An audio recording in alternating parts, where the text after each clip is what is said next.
नमस्कार, मी कुस्ती निवेदक प्रशांत भागवत बारामतीकर. आपली कुस्ती यूट्यूब चॅनलमध्ये हार्दिक स्वागत करतो सगळ्यांचं. 3 दिवस झालं आपण पुणे वाघोली येथे चालू असलेल्या महाराष्ट्र केसरी कुस्ती स्पर्धेतील वजनी गटातील कुस्त्या पाहत आहोत आणि ओपन गटातीलही कुस्त्या पाहत आहोत. काल तिसरा दिवस अत्यंत चुरशीचा होता. कुस्त्या सगळ्यात चांगल्या झालेल्या आहेत, बघण्यासारख्या झालेल्या आहेत. पण त्याच्यापेक्षा आजचं सत्र संध्याकाळचं बघण्यासारखं आहे. आपल्यासोबत आहेत कुस्ती निवेदक बाबाजी निमन सर आणि कुस्ती निवेदक हंगेश्वर धायगुडे सर. हे दोघंही चर्चा करणार आहोत. प्रथम बाबाजी निमन सर सांगतील कालच्या सत्राबद्दल. बाबा, पहिल्यांदा सांगा, कालचं सत्र कसं झालं, कशा कुस्त्या झाल्या ते पहिल्यांदा सांगा. कालचं सत्र अतिशय प्रेक्षणीय गाजलं. विशेष म्हणजे जे आपण जाहीर केलं किंवा मुख्य आयोजक सन्मान्य रामकृष्ण अण्णा सातव पाटील यांनी 5ही महाराष्ट्र केसरींचा यथोचित सन्मान आखाड्यामध्ये केला. कारण 5ही महाराष्ट्र केसरींनी काल मैदान गाजवलं. गादी विभाग, माती विभाग तुफानी लढती झाल्या आणि ते सर्व आज क्वार्टर फायनलमध्ये लढणार आहेत. माती विभागातून 4 लढती होणार आहेत क्वार्टर फायनलच्या, गादी विभागातून 4 लढती होणार आहेत आणि त्याच्यानंतर सेमीफायनल होणार आहे. आणि महत्त्वाचं म्हणजे आज जास्त महाराष्ट्र केसरी 4ही गादी विभागामध्ये आहे. पृथ्वीराज पाटील आहे, शिवराज राक्षे, पृथ्वीराज मोहोळ आहे, हर्षवर्धन सदगीर आहे, शिवराज राक्षे हाही पैलवान महाराष्ट्र केसरी आहे. आणि नवोदित पैलवान त्यांना टक्कर देणारे सिद्धार्थ गवई पृथ्वीराज मोहोळबरोबर एक चांगला लढवई आक्रमकपणे लढणारा पैलवान आहे. पण अनुभव कमी वयाचा पृथ्वीराज मोहोळ बरोबर मैदानं गाजवणारा आहे आणि त्याही कुस्तीकडे सर्वांचं लक्ष आहे. साताऱ्याचा दिग्विजय जाधव आणि सोलापूरचा जय पाटील हे दोन्ही पैलवान नवोदित आहेत. लढणारी पोरं आहेत, जिगरबाजानं लढणारी आहेत. काही सांगता येत नाही. जिंकलेले म्हणजे पाठीमागचे जे महाराष्ट्र केसरी जिंकणार का नवोदित होणार याची उत्कंठा अखंड महाराष्ट्राला आहे. कारण त्या तोडीचे नवोदित पैलवानसुद्धा आपल्या डावपेचानं मैदानं गाजवत आहेत. म्हणून चित्त थरारक रोमहर्षकपणा जो लढतींना आहे तो फार अत्यंत महत्त्वाचा आहे. शिवराज राक्षे आणि पृथ्वीराज पाटील ही मॅटवरची कुस्ती 2 महाराष्ट्र केसरीमधला मुकाबला पाहण्यासारखा आहे. काही सांगता येत नाही. दोघंही बलदंड आहेत आणि दिमाखानं लढणारी पोरं आहेत. अनुभव पाठीमागचा खूप आहे. पृथ्वीराज पाटीलला नॅशनल स्पर्धेचा, आंतरराष्ट्रीय स्पर्धेचा आणि शिवराज राक्षेलाही तसाच तो अनुभव आहे आणि दिल आणि धाडस दोघांचंही मोठं आहे. हर्षवर्धन सदगीरच्या बाबतीतही तोही नॅशनल खेळलेला आहे, महाराष्ट्र केसरी झालेला पैलवान आहे. आणि अक्षय मंगवडे हाही एक नव्या उमदीचा पैलवान आहे. त्यामुळं गादी विभागातल्या ज्या लढती आहेत त्या अतिशय प्रेक्षणीय होणार आहेत. आणि त्यानंतर जी आपली महाराष्ट्राची माती आहे, मर्दानी माती, मातीच्या आखाड्याकडं सर्वांचं, कारण मातीतूनच हे सर्व निर्माण झालं. कारण समरभूमीचे सनदी मालक, शतयुद्धाचे मानकरी, अरे रणभंदीचे जात आमची, कोण आम्हाला भयभीत करी. कारण या महाराष्ट्राच्या मातीतून अनेक शूरवीर जन्माला आले आणि म्हणून मातीत इथल्या शिंपण आहे मर्दवीरांच्या रक्ताचे. मातीत इथल्या शिंपण आहे मर्दवीरांच्या रक्ताचे. प्रत्येक मर्दमावळा लाल मातीत लढणारा आणि त्या मातीतली कुस्तीला विशेष आकर्षण आहे. काल आपण पाहिलं की विक्रमसिंह भोसले तो दिलानं लढणारा आणि खवसपूरचा पैलवान आणि हर्षवर्धन बाळू बोडखेची काटेकी टक्कर काल पाहिली. हर्षवर्धन सदगीर पैलवान आणि दादा शेळके काल त्याची पाहण्यासारखी होती. पण सिकंदर ज्यानं काल जी कुस्ती केली ती जबरदस्त कुस्ती केली. आणि ज्याला मनीष रायते पुण्याचा अतिशय चांगला पैलवान, बलाढ्य ताकद, परंतु क्षणाक्षणाला उत्कंठ होती. तुफान गर्दीतून आवाज येत होता. कारण महाराष्ट्राच्या हृदयामध्ये, कुस्ती शौकीनांच्या हृदयामध्ये ज्यानं घर केलं आहे तो सिकंदर शेख. काल आपण पाहिलं जल्लोष होत होता. त्यानं एक जरी पॉईंट घेतला किंवा आक्रमकपणा दाखवला तरी पब्लिकमधून प्रेक्षकांमधून जल्लोषाचं वातावरण निर्माण होतं आणि तो आपल्या ठिकाणी जाण्यापर्यंत त्याच्या पाठीमागे सेल्फी घेण्यासाठी लोकांच्या झुंबड उठली होतं. इतकं प्रेम सिकंदरवर महाराष्ट्रानं केलेलं आहे.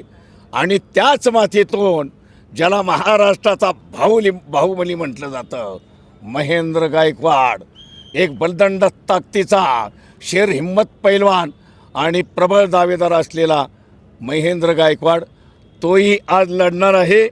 आणि त्याची लढत सांगलीचा इम्रान मुजावर या पैलवानबरोबर, तोही काही कमी तोलाचा नाही, तो बी तुल्यबळ पैलवान आहे. तो महेंद्रवर कशी टक्कर देतोय हेही पाहणं आज महत्त्वाचं आहे. आणि रविराज चव्हाण याही पैलवानावरती सगळ्यांचं लक्ष आहे. अतिशय कोणत्याही क्षणी घातकी डाव करणारा रविराज चव्हाण, मोठ्या दिलाचा पैलवान आणि अनुभव आणि बलदंड ताकद असलेला शुभम शिदनाळे, शांत डोक्यानं कुस्ती करणारा शुभम शिदनाळे, ताकद भरपूर आहे. याच्या इकडेही सर्वांचं यावर्षी लक्ष आहे. अनेक वर्ष तो महाराष्ट्र केसरीला लढतोय. आणि विक्रम भोसले, तो नव्या उमेदीचा पैलवान जो आहे, गडचिरोली जिल्ह्याकडून खेळणारा, सिकंदर शेखन, त्याची कुस्ती आज पाहण्यासारखी आहे. डोळ्यांचं पारणं फेडलं जाणार आहेत माती विभागातून आज. आणि सुदर्शन कोतकर हाही अनेक वेळा त्यानं महाराष्ट्राला ब्रॉन्झ पदक महाराष्ट्र केसरी गटात अहिल्यानगरचा पैलवान मिळवलेला आहे. आणि त्याच्याबरोबर रामचंद्र कांबळे, ही पाहण्यासारख्या म्हणजे आज गादी आणि माती विभाग डोळ्यांचं पारणं फेडणाऱ्या कुस्त्या होणार आहेत. वैशिष्ट्य या स्पर्धेचं आहे पहा, आयोजकांनी इतकं सुंदर आयोजन केलेलं आहे. आणि म्हणून अखंड महाराष्ट्राचं लक्ष, यूट्यूब चॅनेल, अनेक प्रसारमाध्यमं, टी व्हीच्या माध्यमातून आणि कुस्तीचा प्रसार आणि प्रचार करणारे आपले संजय चव्हाण सर, कडेपूर, लाल माती, त्या लाल मातीच्या माध्यमातून घराघरात कुस्ती पोचवण्याचं काम ही मंडळी करतात. म्हणून खऱ्या अर्थानं तुमचं अभिनंदन आहे. तुमचा अभिमान आम्हाला आहे. पैलवानावरती आणि या मल्लविद्येवरती तुम्ही भरभरून कोणतेही अपेक्षा न करता प्रेम करता, आखाडे फिरत राहता आणि ही कुस्ती जगवण्याचं, वाढवण्याचं काम, त्यालाही तुम्ही अतिशय महत्त्वाचे घटक बनलेला आहात. तुमचं पुन्हा एकदा अभिनंदन. धन्यवाद. धन्यवाद बाबा. अत्यंत महत्त्वाची बातमी दिली. आजच्या लढती कशा होणार आहेत, कशा होतील याच्याबद्दल बाबाजी निमन सरांनी अत्यंत सुंदर माहिती दिलेली आहे. आपल्या सोबत आहेत हंगेश्वर धायगुडे सर, आणि खरोखर अभ्यासू व्यक्तिमत्व आहे. आणि थोड्या दिवसात महाराष्ट्र केसरी कुस्ती स्पर्धेमध्ये आजचा दिवस फार महत्त्वाचा ठरणार आहे. कारण याच्यामधूनच सेमीफायनल, फायनलची तिकीटं ठरणार आहेत. आज गादी विभागामध्ये 4 कुस्त्या होणार आहेत, माती विभागामध्ये 4 कुस्त्या होणार आहेत. त्याच्यामध्ये आकर्षक लढत असणार आहे शिवराज राक्षे आणि पृथ्वीराज पाटलाची. जी कुस्ती परिषदेने आयोजित महाराष्ट्र केसरीला कर्जतला आली होती, ज्याच्यामध्ये शिवराज राक्षेला पराभव स्वीकारावा लागला होता पृथ्वीराज पाटलांना. पृथ्वीराज पाटील हा आंतरराष्ट्रीय पैलवान आहे. आत्ताच 2 महिन्यापूर्वी ग्रँड प्रिक्समध्ये आंतरराष्ट्रीय टुर्नामेंटमध्ये भारताला त्याने मेडल मिळवून दिलेलं आहे. एक अनुभवसिद्ध, सातत्यानं स्पर्धात्मक कुस्तीची तयारी करणारा पैलवान. तर दुसऱ्या बाजूला शिवराज राक्षे, बलदंड ताकद, आक्रमण करणं ही त्याची पहिल्यापासूनची रणनीती आहे. पहिल्या 3 मिनिटात प्रतिस्पर्ध्याला संधी न देता विजय मिळवणं ही त्याची खासियत आहे. आजच्या स्पर्धेचं खऱ्या अर्थानं वैशिष्ट्य किंवा आजच्या दिवसाचं वैशिष्ट्य आहे की ती लढत पाहण्यासारखी होणार आहे. दुसरी लढत आहे ती हर्षवर्धन सदगीर आणि अक्षय मंगवडेची. हर्षवर्धन सदगीर एक वेळचा उपमहाराष्ट्र केसरी, एकदा महाराष्ट्र केसरी आहे, सिनियर नॅशनलला मेडलिस्ट पैलवान आहे. त्याची आणि मंगवडे पैलवान जरी कुणाच्या आज खिचगंतीत नसला तरीसुद्धा एक उच्च विद्याविभूषित पैलवान आहे, जो स्वतः MPSCचा अभ्यास करता करता पुन्हा एकदा कुस्ती क्षेत्राकडे वळला आणि फार चांगल्या कुस्त्या करत मॅटवरती खास कुस्ती करण्यामध्ये ज्याची हुकूमत आहे. कारण बालेवाडी अधिवेशनाला विष्णू खोशेसारख्या पैलवानांना त्याने पराभूत केलं होतं. त्याच्यानंतर जे त्यावेळेचे त्याच्या हापला पडले सगळ्यांना त्यांनी झेरीस आणलेलं तो अक्षय मंगवडे पैलवान आहे. हे प्रेक्षकांनी विसरता कामा नये. कारण कोणत्या क्षणाला तो कुस्ती बदलू शकतो, हे त्याला काय स्थिती आहे, किती बर्डन घेतो त्याच्यानुसार त्या कुस्तीचं ठरणार आहे. त्याचप्रमाणे पृथ्वीराज मोहोळ 1 साइडेड कुस्त्या करत आलेला आहे. आपण पुन्हा एकदा डबल महाराष्ट्र केसरीच्या इराद्याने उतरलेलो आहोत. त्यानं कालच्या लढतीत दाखवून दिलं. बॅकथ्रो डावाचं त्याने अत्यंत सुंदर असं अप्रतिम. आतापर्यंतच्या हंगेश्वर धायगुडे 3 दिवस झाला आपण सगळेजण कुस्त्या बघतोय, एक नंबर ब्रॅक थ्रो मारला असेल तर पृथ्वीराज मोहोळ. म्हणजे त्यानं प्रतिस्पर्ध्यांना दाखवून दिलंय मी पूर्णपणे तयारीत आहे, मी कुस्ती करणार. थ्रो जे अखंड महाराष्ट्रावर प्रसिद्ध झाला, आता तो नेटलाही गेला. हो, असा बॅक थ्रो आता तोच फोटो प्रत्येक हँडलवरती जाहिरातीवरती आखाडे असतील त्याला येणार. 100%. त्याला कारण- पृथ्वीराज मोहोळचा बॅक थ्रो गाजणार, तो प्रेक्षकांना बॅक थ्रो पाहावा असं हे कुस्तीचं मैदान आहे. 125 किलो म्हणजे महाराष्ट्र केसरी गटामध्ये फार दुर्मिळ गोष्ट आहे बॅक थ्रो मारणं. ते पृथ्वीराजने करून दाखवले आणि त्यानं प्रतिस्पर्ध्यांना आव्हान दिल्यासारखं आहे की मी तयार आहे, कुस्ती खालून वरून कशी कुस्ती करण्याची माझी क्षमता आहे. त्याच्यामुळं पृथ्वीराज मोहोळ माझ्या अंदाजानुसार गादी विभागामधून फायनलला यायला हवा. कारण त्याची लढण्याची पद्धत, काल केलेल्या कुस्त्या, परवा केलेल्या कुस्त्या आणि त्याच्या चेहऱ्यावरती झळकणारा आत्मविश्वास, त्याच्यावरून तो गादी विभागामध्ये फायनलला येणार. पण खालच्या हाफमधून जो शिवराज राक्षे, पृथ्वीराज पाटील, हर्षवर्धन सदगीर आणि अक्षय मंगवडे याच्यामध्ये कुस्तीचा निकाल काय लागतोय, कारण 3 महाराष्ट्र केसरी एका हापला आहेत आणि 1 महाराष्ट्र केसरी वरच्या हापला आहे. त्यामुळे या 3 महाराष्ट्र केसरीमधून कोण येणार, कारण सदगीर हा पूर्णपणे हुशार डोक्यानं कुस्ती करणारा पैलवान आहे. ज्या प्रेक्षकांना माहिती नसेल त्यांच्या माहितीच तो सांगतो. 2019-20ला अभिजित कटके पूर्णपणे फॉर्ममध्ये असताना बालेवाडी अधिवेशनामध्ये भल्यांचे अंदाज त्या पैलवानांनी चुकवले सदगीरनं आणि महाराष्ट्र केसरीची गदा खांद्यावर घेतली. त्यामुळं सदगीरला कमी समजण्याचा आणि मध्यंतरीच्या काळामध्ये त्यांनी मैदानी कुस्त्या सुद्धा कमी केल्या होत्या.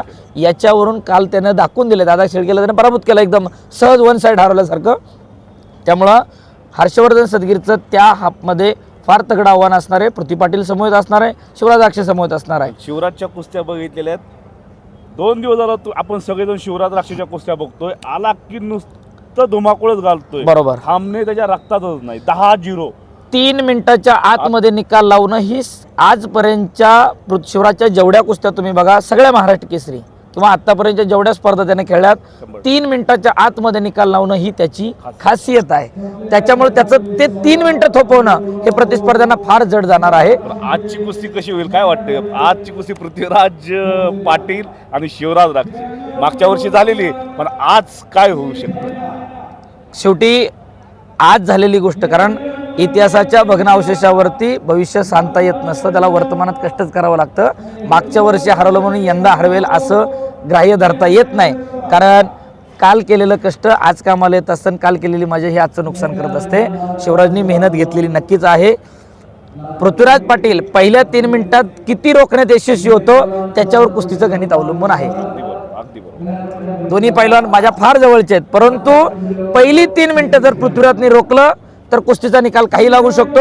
पण पहिल्या 3 मिनिटात जर शिवराजनी आक्रमण जर करत राहिली तर मात्र पृथ्वीराज पाटीलला पराभव बघावा लागू शकतो, एवढा मी कॉन्फिडेंटली बोलतोय.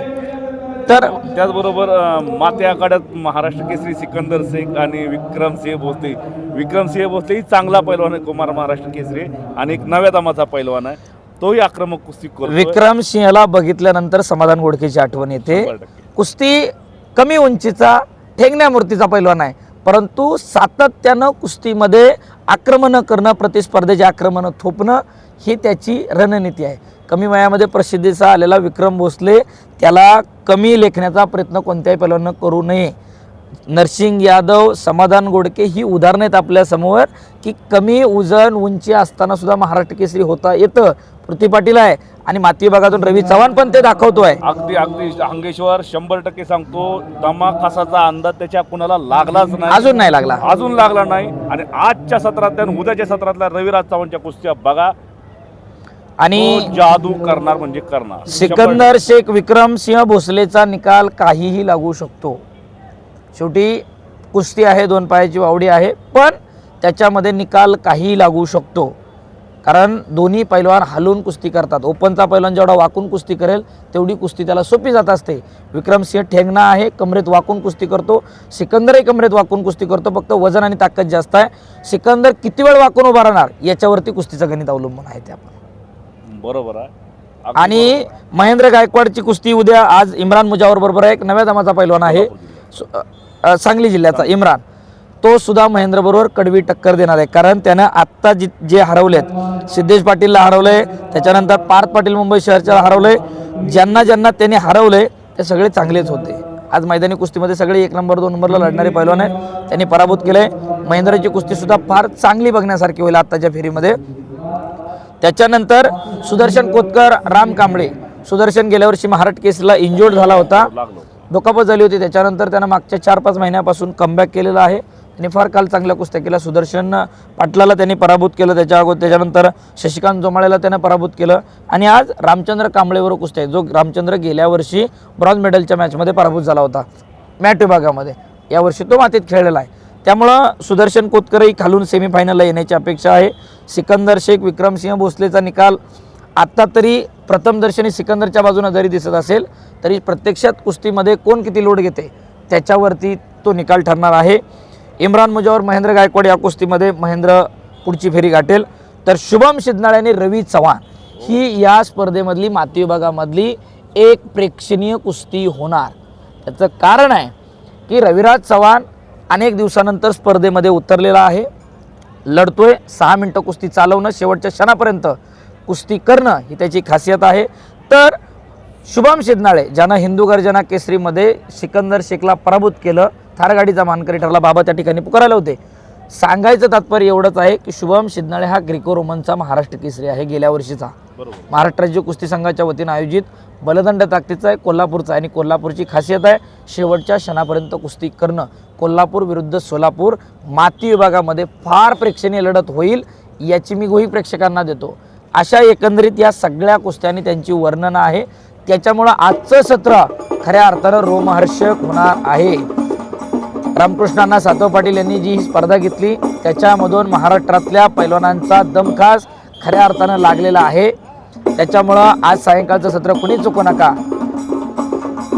बरोबर आहे. आजचं सायंकाळचं सत्र खरोखर बघण्यासारखं आहे. तुम्ही कमेंट्स बॉक्समध्ये सांगा आजच्या कुस्त्या कशा होतील आणि महाराष्ट्र केसरी 2026चा कोण होईल हे कमेंट्स बॉक्समध्ये सांगा. आणि असेच नवनवीन व्हिडिओ आपली कुस्ती यूट्यूब चॅनलवरती बघा. तुम्हाला महाराष्ट्र केसरी कुस्ती स्पर्धेतील व्हिडिओ बघायला मिळतील आणि जुन्याही कुस्त्या पाहायला मिळतील. एवढंच सांगतो, या ठिकाणी थांबतो. धन्यवाद.